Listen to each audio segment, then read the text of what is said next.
Hello दोस्तों, नमस्कार। स्वागत है आप सभी का। मैं फिर से आज नए वीडियो के साथ आप लोगों के सामने उपस्थित हूँ। तो आइए दोस्तों, बिना देर के हुए हम लोग वीडियो की शुरुआत करते हैं। दोस्तों, सबसे पहला क्वेश्चन है, वास्को डी गामा की मृत्यु कहाँ हुई थी? वास्को डी गामा की मृत्यु कहाँ हुई थी? तो दोस्तों, इसका आंसर होगा कोचीन में। वास्को डी गामा की मृत्यु कहाँ हुई थी? तो कोचीन में। अगला क्वेश्चन है, वास्को डी गामा को कहाँ दफनाया गया? वास्को डी गामा को कहाँ दफनाया गया था? दोस्तों, वास्को डी गामा को कोचीन के सेंट फ्रांसिस नामक चर्च में दफनाया गया। दोस्तों, वास्को डी गामा को कहाँ दफनाया गया था? तो याद रखिएगा, कोचीन के सेंट फ्रांसिस नामक चर्च में दफनाया गया था। अगला क्वेश्चन है, वास्को डी गामा के अवशेषों को भारत से कब पुर्तगाल ले जाकर दफनाया गया? तो दोस्तों, 1539 ईस्वी में पुर्तगाल के लिस्बन में। दोस्तों, याद रखिएगा, पुर्तगाल की राजधानी लिस्बन है। तो वास्को डी गामा के अवशेषों को भारत से 1539 ईस्वी में पुर्तगाल ले जाया गया और लिस्बन में दोबारा दफनाया गया। जब वास्को डी गामा की मृत्यु भारत के कोचीन में हुई, तब उसको कोचीन के सेंट फ्रांसिस चर्च में दफना दिया गया। फिर बाद में उसको 1539 ईस्वी में पुर्तगाल ले जाया गया और लिस्बन में उसको दफना दिया गया। अगला क्वेश्चन, भारत आने वाला पहला यूरोपियन, पहला पुर्तगाली कौन था? Vasco D gamma.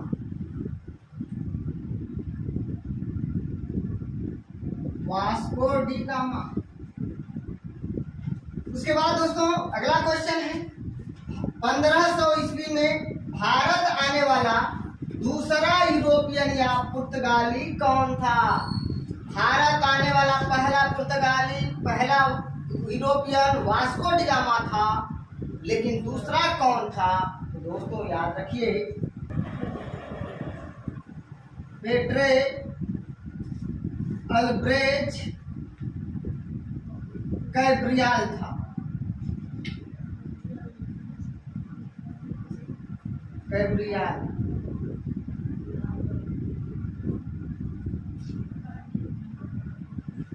तो भारत आने वाला दूसरा पुर्तगाली या यूरोपियन 1500 ईस्वी में कौन था? तो पेड्रे अल्ब्रेज कैब्रियाल था। याद रखिएगा। तो 1500 ईस्वी में भारत आने वाला दूसरा यूरोपियन या पुर्तगाली कौन था? तो पेड्रे अल्ब्रेज कैब्रियाल था। अगला क्वेश्चन है, कांग्रेस की प्रथम महिला अध्यक्ष कौन थी? तो दोस्तों, Annie Besant. Shrimati Annie Besant, जो 1917 में कलकत्ता में कांग्रेस अधिवेशन की अध्यक्षता की थी। याद रखिएगा, 1917 में कांग्रेस के कलकत्ता अधिवेशन की अध्यक्षता श्रीमती एनी बेसेंट ने की थी, जो भारत की पहली महिला कांग्रेस अध्यक्ष थी। उसके बाद दोस्तों, अगला क्वेश्चन है कि कांग्रेस की प्रथम भारतीय महिला कांग्रेस अध्यक्ष कौन थी? दोस्तों, सबसे पहले मैं आपको बता दूं कि क्वेश्चन दो तरह से पूछा जाता है। एक प्रथम महिला कांग्रेस अध्यक्ष पूछा जाता है और दूसरा प्रथम भारतीय महिला कांग्रेस अध्यक्ष पूछा जाता है, अर्थात वो भारत की रहने वाली। एनी बेसेंट विदेश की रहने वाली थी, आयरलैंड की रहने वाली थी, जबकि सरोजिनी नायडू भारत की रहने वाली थी। तो कांग्रेस की प्रथम भारतीय महिला कांग्रेस अध्यक्ष सरोजिनी नायडू थी। सरोजिनी नायडू थी, जो 1925 में कानपुर कांग्रेस अधिवेशन की अध्यक्षता की थी। और इसी अधिवेशन में ध्वज वंदना को पहली बार गाया गया था। ध्वज वंदना विजयी विश्व तिरंगा प्यारा, झंडा ऊंचा रहे हमारा की रचना श्यामलाल गुप्ता पार्षद ने की थी। श्यामलाल गुप्ता पार्षद ने की थी ध्वज वंदना की रचना गणेश शंकर विद्यार्थी के कहने पर, याद रखिएगा।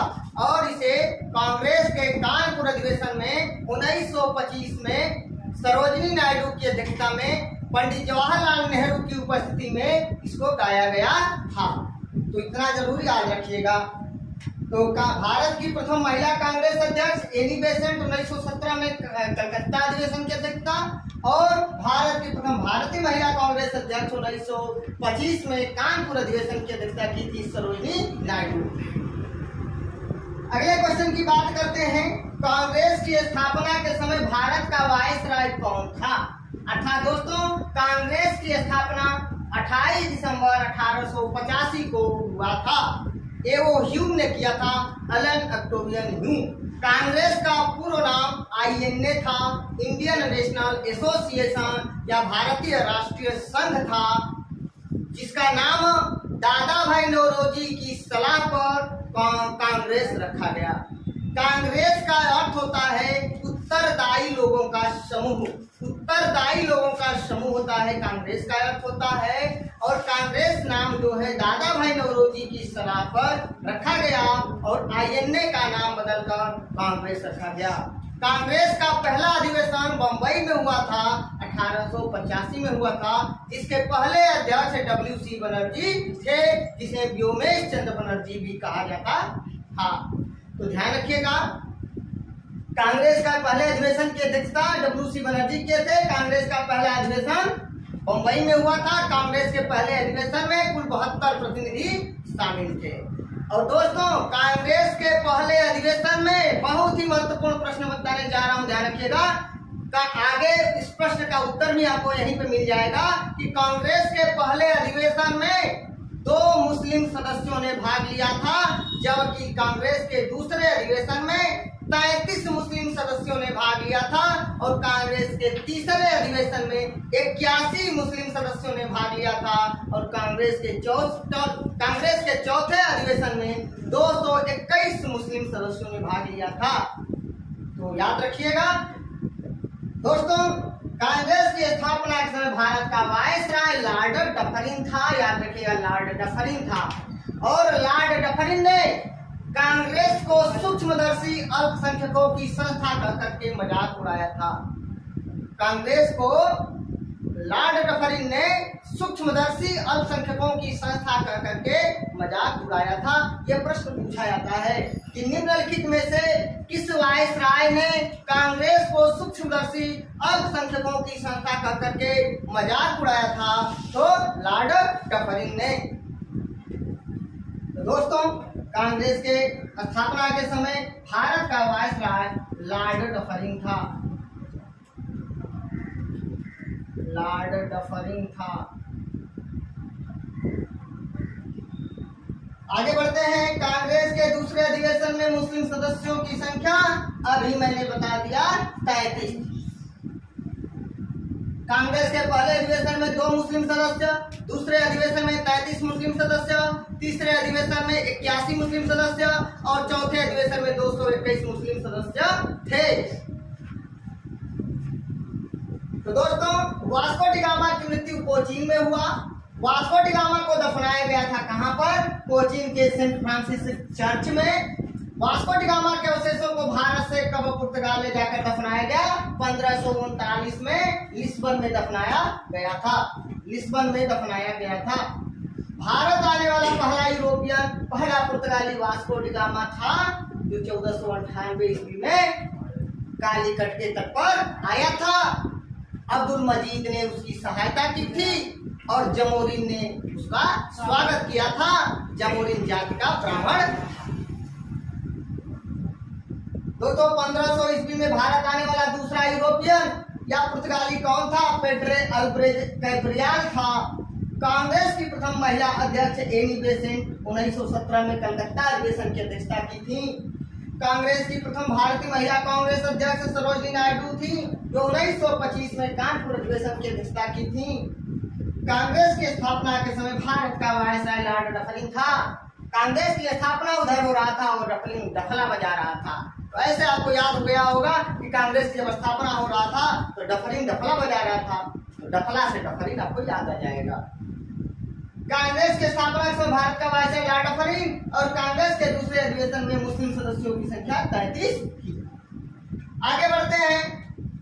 देशभक्तों का देशभक्त सुभाष चंद्र बोस को किसने कहा था?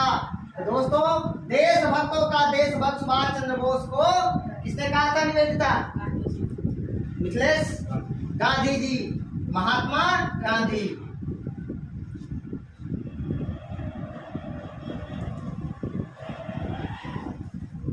याद रखिएगा, देशभक्तों का देशभक्त सुभाष चंद्र बोस को महात्मा गांधी ने कहा था।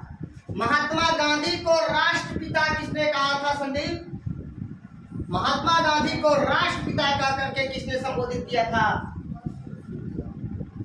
जोर से बोलिए, बोलो सपना। सुभाष चंद्र बोस। मिथिलेश, सुभाष चंद्र बोस। गांधी जी को राष्ट्रपिता सुभाष चंद्र बोस ने कहा था। 1943 में जब दक्षिण एशिया में अस्थायी सरकार का गठन हुआ, तब सुभाष चंद्र बोस ने आजाद हिंद रेडियो से संबोधित करते हुए कहा कि हे भारत के राष्ट्रपिता, हे भारत के राष्ट्रपिता, स्वतंत्रता की अंतिम लड़ाई, अंतिम जंग छिड़ चुकी है और इस लड़ाई में हम आपके आशीर्वाद और शुभकामनाओं के आकांक्षी हैं। तो राष्ट्रपिता का करके किसने संबोधित किया? सुभाष चंद्र बोस ने महात्मा गांधी को। बापू शब्द किसने कहा है? पंडित जवाहरलाल नेहरू। और अर्धनग्न फकीर गांधी जी को किसने कहा? विंस्टन चर्चिल ने। और वन मैन बाउंड्री फोर्स की संज्ञा गांधी जी को किसने दिया है? One man boundary force Lord Mountbatten ने। लॉर्ड माउंटबेटन ने। चलिए आगे बढ़ते हैं। तो बच्चों, देश नायक रविंद्रनाथ टैगोर ने किस महापुरुष को कहा था? देश नायक रविंद्रनाथ टैगोर ने किस महापुरुष को कहा था? तो बच्चों याद रखिएगा, सुभाष चंद्र बोस को। सुभाष चंद्र बोस को। सुभाष चंद्र बोस का जन्म 23 जनवरी 1897 को उड़ीसा के कटक में हुआ था। उड़ीसा के कटक में हुआ था। अगला क्वेश्चन, महान प्रहरी उपनाम गांधी जी ने किस महान व्यक्ति को प्रदान की थी? तो रविंद्रनाथ टैगोर को, आर्यन टैगोर को, आर.एन. टैगोर को। और आर्यन टैगोर का मतलब होता है रविंद्रनाथ टैगोर। पेपर में ऐसे भी दे देता है आर्यन टैगोर, इसलिए मैं हर तरह से आपको तैयार करना चाहता हूं कि आप हर तरह से तैयार रहिए। शॉर्ट फॉर्म में भी तैयार रहिए और फुल फॉर्म में भी तैयार रहिए। चलिए आगे बढ़ते हैं। सुभाष चंद्र बोस को एससी बोस दे देता है पेपर में, एससी बोस। चलिए आगे बढ़ते हैं। श्वसन के लिए सर्वाधिक उपयोगी पोषक तत्व कौन है? आयरन। आयरन। लो, अगले क्वेश्चन की बात करते हैं। पार्कलैंड नामक उष्णकटिबंधीय घास के मैदान कहाँ पाए जाते हैं? तो अफ्रीका में। अफ्रीका। दोस्तों अगले क्वेश्चन की बात करते हैं। इकोलॉजी शब्द का प्रयोग सर्वप्रथम किसने किया? पारिस्थितिकी शब्द का प्रयोग सबसे पहले किसने किया? अर्नेस्ट हैकल ने। अर्नेस्ट हैकल ने किया। और क्वेश्चन अगर पूछा जाए कि पारिस्थितिकी के जनक कौन है? पारिस्थितिकी के जनक कौन है? तो अर्नेस्ट हैकल। पारादीप बंदरगाह कहाँ है बच्चों? पारादीप बंदरगाह याद कर लीजिए, उड़ गया। कहाँ है? उड़ीसा। पारादीप बंदरगाह उड़ गया था उड़ीसा। याद करने के लिए मैं बता रहा हूँ, उड़ गया उड़ीसा। आगे बढ़ते हैं। तो पारादीप बंदरगाह कहाँ है? उड़ीसा में है। अगले क्वेश्चन की बात करते हैं। खनिज संपदा के लिए सर्वाधिक संपन्न बंदरगाह कौन है? पारादीप बंदरगाह।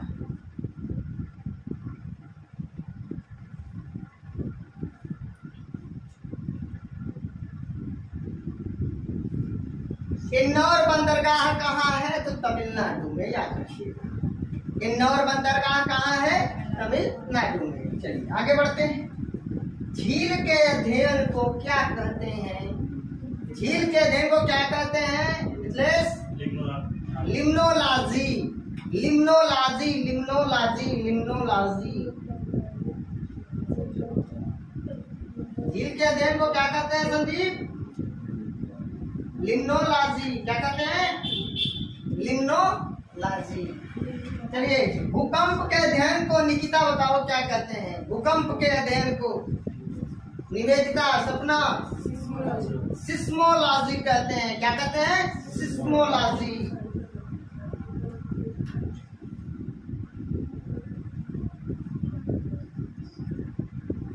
और भूकंप मापी यंत्र को क्या कहते हैं?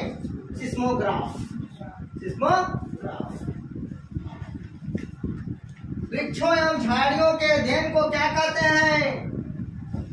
पता है?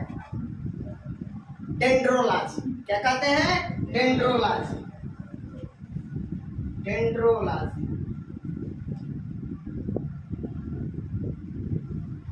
तो वृक्षों एवं झाड़ियों के अध्ययन को डेंड्रोलॉजी कहते हैं। डेंड्रोलॉजी कहते हैं। तो बच्चों, देशभक्तों का देशभक्त सुभाष चंद्र बोस को किसने कहा था? महात्मा गांधी ने। क्वेश्चन पूछ दिया जाता है कि देशभक्तों का देशभक्त किसका उपनाम है? तो सुभाष चंद्र बोस का। सुभाष चंद्र बोस को देशभक्तों का देशभक्त उपनाम किसने दिया? महात्मा गांधी ने दिया। देश नायक किसका उपनाम है?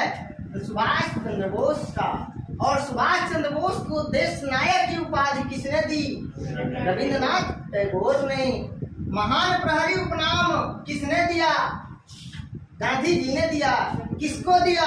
रविंद्रनाथ टैगोर को दिया। आर्यन टैगोर को दिया। ठीक है, आगे बढ़ते हैं। श्वसन के लिए सर्वाधिक उपयोगी पोषक तत्व आयरन है।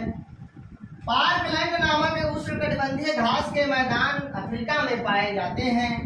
इकोलॉजी शब्द का प्रयोग सर्वप्रथम अर्नेस्ट हैकल ने किया।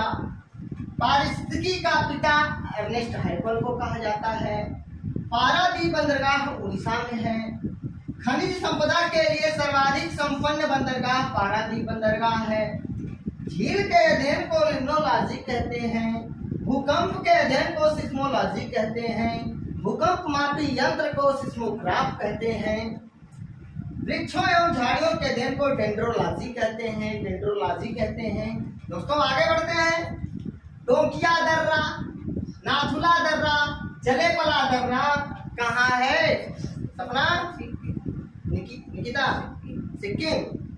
बोलो पिंकी। पक्का? संदीप? सिक्किम? मिथिलेश? पक्का?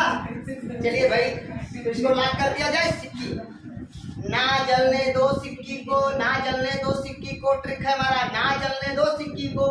ये ना से नाथुला, जले से जलेपला, दो से डोंकिया। ठीक है, ना जलने दो सिक्किम को। तो यह सिक्किम में है। सिक्किम में है। अब बताइए हमारा प्रश्न। अब सिक्किम की राजधानी कहाँ है संदीप? आप लोग कोई बता सकते हैं? चलिए सेकंड संदीप बताइए। सिक्किम की राजधानी? प्रीतम? गंगटोक। गंगटोक। चलिए हमारा अगला प्रश्न है कि सिक्किम को किस संविधान संशोधन के द्वारा सह राज्य का दर्जा प्रदान किया गया? सिक्किम को किस संविधान संशोधन के द्वारा सह राज्य का दर्जा प्रदान किया गया? बच्चों, निकिता बोलो सपना, जोर से बोलो। और कॉन्फिडेंस जो भी बोलिए वो कॉन्फिडेंस के साथ बोलिए। आप लोग बोलो। निवेदिता, मिथिलेश, 35वां यानी 35वें संविधान संशोधन के द्वारा सिक्किम को सह राज्य का दर्जा प्रदान किया गया और कहा गया कि सिक्किम भारत का एक राज्य है। ठीक है, लेकिन 36वां संविधान संशोधन लाया गया और कहा गया कि सिक्किम भारत का एक राज्य ही नहीं है, अभिन्न राज्य है। ठीक है, तो सिक्किम को 35वें संविधान संशोधन के द्वारा सह राज्य का दर्जा प्रदान किया गया, जबकि 36वें संविधान संशोधन के द्वारा कहा गया कि सिक्किम भारत का अभिन्न अंग है, भारत का एकदम पूर्ण रूप से अंग। ठीक, अगला हमारा प्रश्न बताइए, सिक्किम की जो स्थापना हुआ, यह गठन हुआ किस तारीख को हुआ? 16 मई 1975 को हुआ। 16 मई 1975 को ही हुआ, याद रखिएगा। लेप्चा जनजाति कहाँ पाई जाती है? सिक्किम में। लेप्चा जनजाति कहाँ पाई जाती है? सिक्किम में, याद रखिएगा। चलिए आगे बढ़ते हैं हम लोग।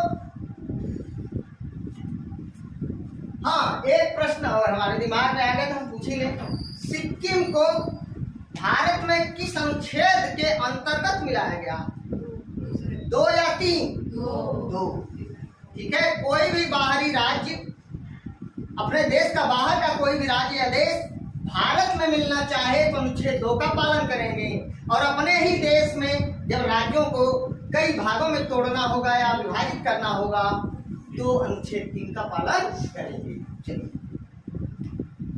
अगले प्रश्न की बात करते हैं। बोमडीला, दीफू और यांग्याम। बोमडीला, दीफू, यांग्याम दर्रा कहाँ है? अरुणाचल प्रदेश में है। अरुण बाबू से 5 दिया लिया। अरुण बाबू से 5 दिया लिया। अरुण से अरुणाचल प्रदेश, बाबू से बा से बोमडीला, अबू से बुमला। बा से बोमडीला, अबू से बुमला। अरुण बाबू से सेला। 5 से बागसार, दिया से दी से दीफू, अया से यांग्या। दीफू हो गया। तो अरुण बाबू से 5 दिया लिया, ये कहाँ है भैया? बोमडीला, दीफू, यांग्याप और बुमला, अरुणाचल प्रदेश में।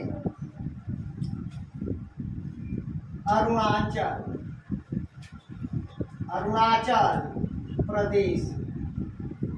और अच्छा बताइए मिथिलेश, पहले बताइए अरुणाचल प्रदेश में लोकसभा की कितनी सीटें हैं?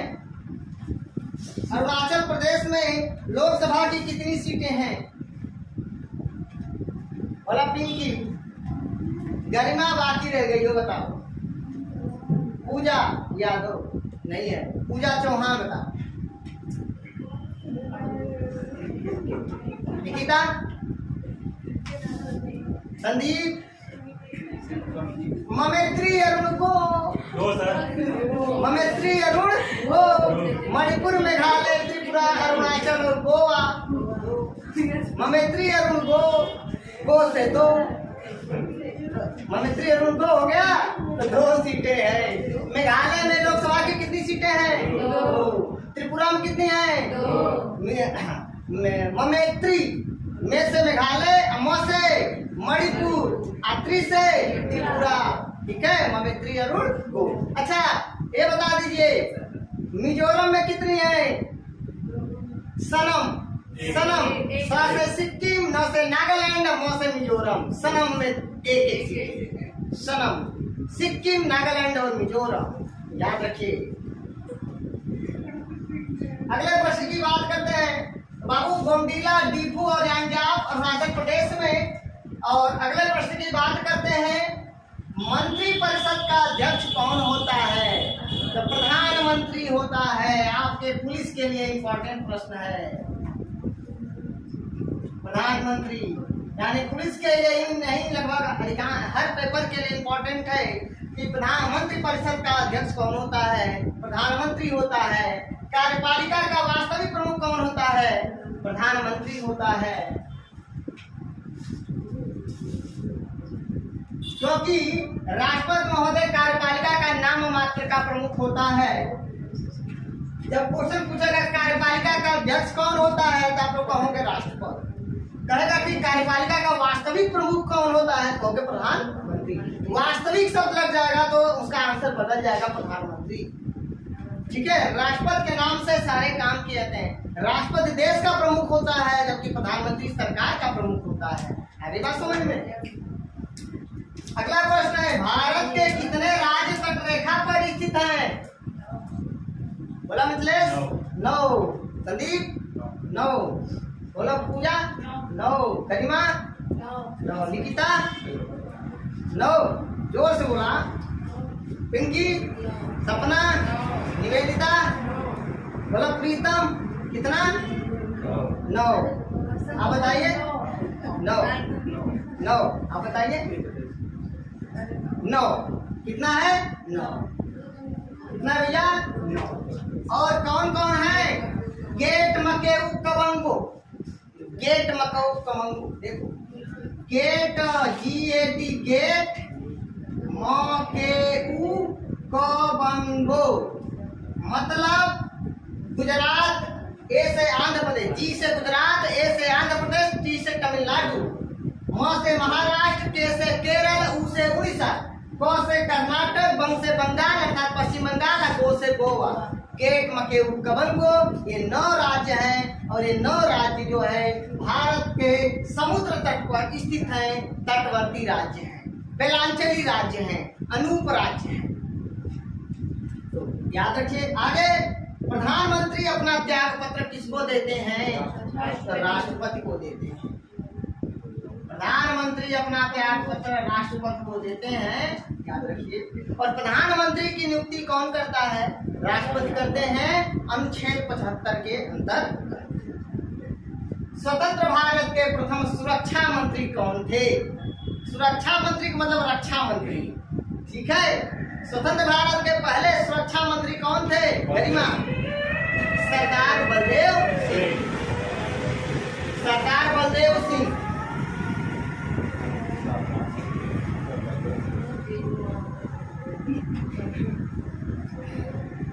बलदेव सिंह।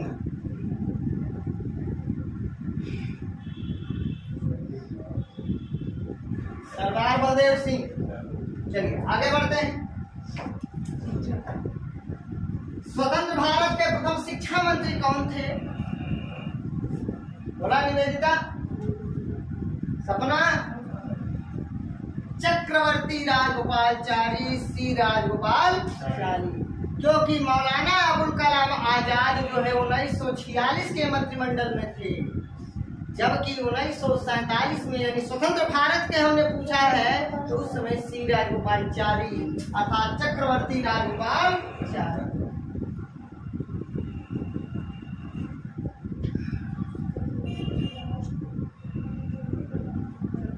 एक रोचक तथ्य बता देते हैं, सी राजगोपालचारी गांधी जी के समधी थे। गांधी जी के समधी थे। आगे बढ़ते हैं भाई।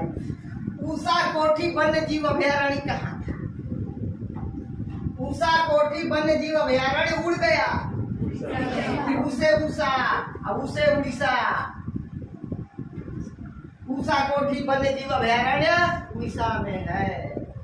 रोहला भैया, रोहला राष्ट्रीय पार्क या अभयारण्य कहाँ है? ठीक है, तो भैया ये हिमाचल प्रदेश में है।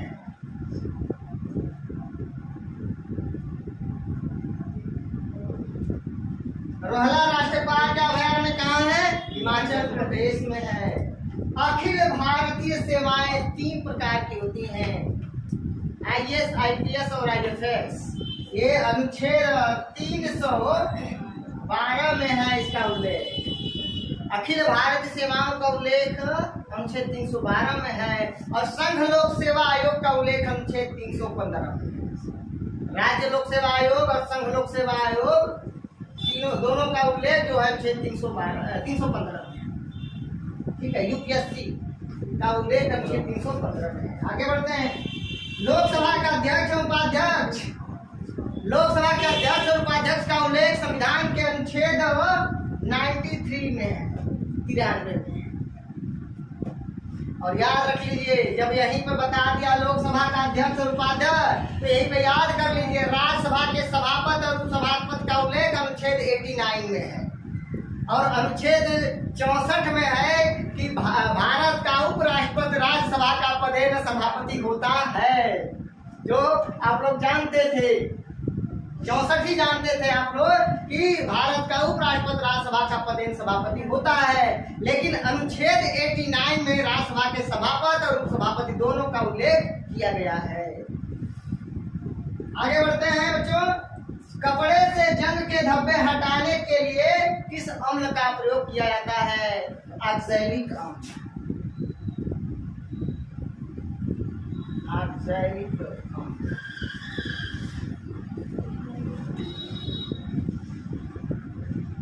हृदय प्रत्यारोपण का आविष्कार किसने किया भैया?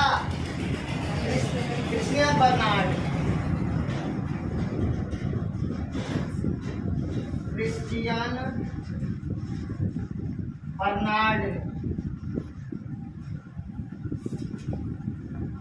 क्रिश्चियन बर्नार्ड ने। क्रिश्चियन बर्नार्ड ने। तो हृदय प्रत्यारोपण का आविष्कार क्रिश्चियन बर्नार्ड ने किया। बैक्टीरिया का आविष्कार लीवेनहॉक ने किया। लीवेनहॉक ने किया। तो हृदय प्रत्यारोपण का आविष्कार क्रिश्चियन बर्नार्ड ने किया। बैक्टीरिया का आविष्कार लीवेनहॉक ने किया। अगला प्रश्न बताइए, रक्त परिवर्तन का आविष्कार किसने किया? सपना, निकिता, गरिमा, मिथिलेश, संदीप, कोई भी बताए? कार्ल लैंडस्टीलर। किसने? कार्ल लैंडस्टीलर। कार्ल लैंडस्टीलर।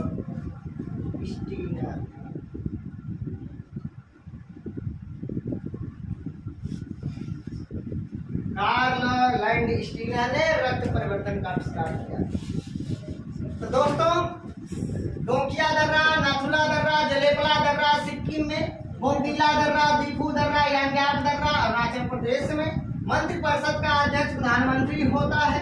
कार्यपालिका का वास्तविक प्रमुख और प्रधानमंत्री होता है, जबकि कार्यपालिका का अध्यक्ष राष्ट्रपति होता है। भारत के कितने राज्य तटरेखा पर स्थित है तथा समुद्र तट पर स्थित है? 9 राज्य। प्रधानमंत्री अपना त्यागपत्र किसको देते हैं? राष्ट्रपति को। स्वतंत्र भारत के प्रथम सुरक्षा मंत्री कौन थे? सरदार बलदेव सिंह। स्वतंत्र भारत के प्रथम शिक्षा मंत्री कौन थे? श्री राजगोपालाचारी। पूसा कोठी वन्य जीव अभयारण्य कहाँ है? उड़ीसा में। रोहला राष्ट्रीय पार्क कहाँ है? हिमाचल प्रदेश में। अखिल भारतीय सेवाएं किस अनुच्छेद में है? अनुच्छेद 312 में। यूपीएससी अर्थात संघ लोक सेवा आयोग और राज्य लोक सेवा आयोग का अनुच्छेद 315 में। लोकसभा का अध्यक्ष एवं उपाध्यक्ष का उल्लेख अनुच्छेद 93 में। कपड़े से जंगल के धब्बे हटाने के लिए ऑक्सैलिक अम्ल का प्रयोग किया जाता है। राज्यसभा के सभापति और उपसभापति का उल्लेख अनुच्छेद 89 में अर्थात 89 में। हृदय प्रत्यारोपण का आविष्कार क्रिश्चियन बर्नार्ड ने किया। बैक्टीरिया का आविष्कार लीवेनहॉक ने किया। रक्त परिवर्तन का आविष्कार कार्ल लैंडस्टीलर ने किया। इसी के साथ दोस्तों आइए एक बार फटाफट रिवाइज कर लीजिए। वास्को डी गामा की मृत्यु कहाँ हुआ? कोचीन में। वास्को डी गामा को कहाँ दफनाया गया? कोचीन के सेंट फ्रांसिस चर्च में। वास्को डी गामा के अवशेषों को भारत से कब पुर्तगाल ले जाकर दफनाया गया? 1539 ईस्वी में। कहाँ पर? लिस्बन में। पुर्तगाल की राजधानी लिस्बन। भारत आने वाला पहला यूरोपियन कौन था? भारत आने वाला पहला पुर्तगाली कौन था? Vasco D gamma. 1500 ईस्वी में भारत आने वाला दूसरा यूरोपियन या पुर्तगाली कौन था? पेड्रे अल्ब्रेज कैब्रियल। कांग्रेस की प्रथम महिला अध्यक्ष कौन थी? कब? कहाँ गए? कलकत्ता। कांग्रेस की प्रथम महिला अध्यक्ष एनी बेसेंट 1917 में कलकत्ता अधिवेशन की अध्यक्षता की थी। कांग्रेस की प्रथम भारतीय महिला कांग्रेस अध्यक्ष कौन थी? सरोजिनी नायडू। कब? 1925 में किस अधिवेशन में? कानपुर अधिवेशन की अध्यक्षता की थी। कांग्रेस की स्थापना से भारत का वायसराय लॉर्ड डफरिन था। कांग्रेस के दूसरे अधिवेशन में कितने मुस्लिम सदस्यों ने भाग लिया था? 33। देशभक्तों का देशभक्त सुभाष चंद्र बोस को किसने कहा था? महात्मा गांधी ने। महात्मा गांधी ने देशभक्तों का देशभक्त कहकर के किसे संबोधित किया था? सुभाष चंद्र बोस को। देश नायक रविंद्रनाथ टैगोर ने किस महापुरुष को कहा था? सुभाष चंद्र बोस को। देश नायक की पदवी किस महापुरुष ने दिया? रविंद्रनाथ टैगोर ने। महान प्रहरी उपनाम रविंद्रनाथ टैगोर को किसने दिया? गांधी जी ने। और महान प्रहरी किसका उपनाम है? रविंद्रनाथ टैगोर का। श्वसन के लिए सर्वाधिक उपयोगी पोषक तत्व आयरन है। पार्कलैंड नामक उष्णकटिबंधीय घास के मैदान अफ्रीका में पाए जाते हैं। इकोलॉजी शब्द का प्रयोग सर्वप्रथम अर्नेस्ट हैकल ने किया। पारादीप बंदरगाह कहाँ है? उड़ीसा में। इकोलॉजी शब्द का प्रयोग सर्वप्रथम किसने किया? अर्नेस्ट हैकल ने। श्वसन के लिए सर्वाधिक उपयोगी पोषक तत्व कौन है? आयरन है। पार्कलैंड नामक उष्णकटिबंधीय घास के मैदान कहाँ पाए जाते हैं? अफ्रीका में। पारादीप बंदरगाह कहाँ है? उड़ीसा में। खनिज संपदा के लिए सर्वाधिक संपन्न बंदरगाह? पारादीप बंदरगाह। झीलों के अध्ययन को क्या कहते हैं? लिम्नोलॉजी। सिस्मोलॉजी के अंतर्गत किसका अध्ययन किया जाता है? भूकंप का। डेंड्रोलॉजी के अंतर्गत किसका अध्ययन किया जाता है?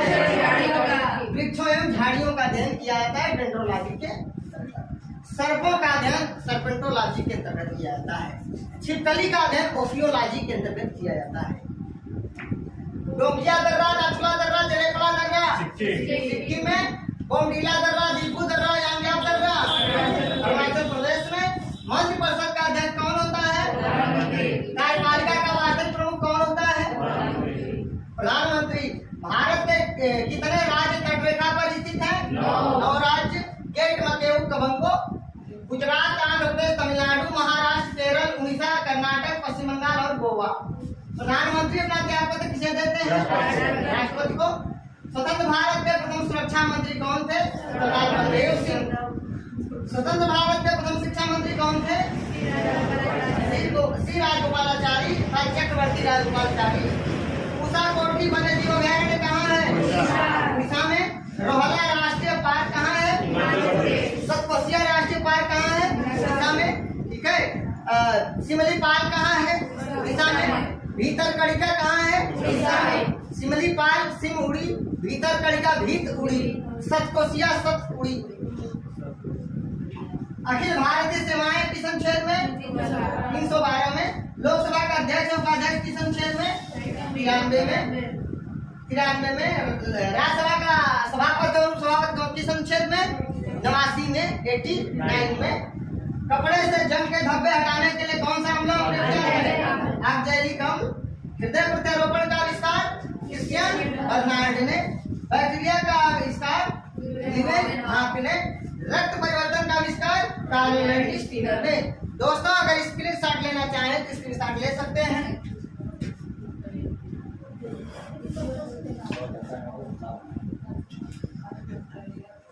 दोस्तों, अगर आप लोगों को मेरा वीडियो अच्छा लगे प्लीज दोस्तों लाइक कमेंट शेयर करके मुझे सूचित जरूर करिए। अगर मेरे वीडियो में किसी प्रकार का कोई कमी नजर आए तो मुझे सूचित जरूर करिएगा। तब तक के लिए मिलते हैं नेक्स्ट वीडियो में। नमस्कार, धन्यवाद।